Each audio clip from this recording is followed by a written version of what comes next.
This is Greg Shamborn. I'm with On-Site Storage Solutions, and we're here today to show you how to properly open and close a storage container, or as otherwise known, a shipping container. The methodology is pretty straightforward. You have a primary door, which is the one you open first. That's the right side, and then you have the stationary door. So whenever you open, you always start with, again, the right side as you're facing the container, because this prevents this side from opening. Essentially what you do is you lift up these hasps, get them out of the way. Then you're going to lift the handles. Okay? And together, you're going to start pulling them open. And then you're going to finish with this one to knock it free. And then you just pull it forward. It's that simple.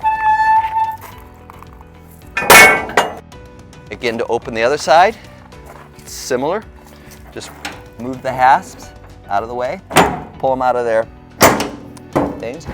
Start with this one, and then you finish with that one, and you pull it open. Now to close it, it's the reverse of opening it, okay? So you're gonna push the door closed. You're gonna make sure that these cams, which are right here, go in, because let me show you if they don't. They're like this, you can't close it, right? You've gotta make sure that they're going in. And again, I can show you over this one too, right? If they're not going in, it prevents you from being able to get it in there. So you want to make sure that the handles are straight out.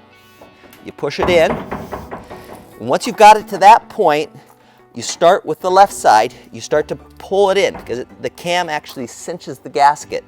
And as you get it, you're going to kind of finish up with the inside one. Put your hasp back down, and you have two places to put a lock if you want to. Then we close the right door.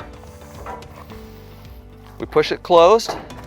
Again, we make sure that these handles are out so that the cams catch, right? We push it closed. And once we've got that, we start with this outside handle first to kind of draw it in. And then we start to bring the inside one, and we're done. That's how you close a shipping container, or also known as a storage container. Again, this is Greg from On-Site Storage. Give us a call if you need any help. We're here to help. Thanks again.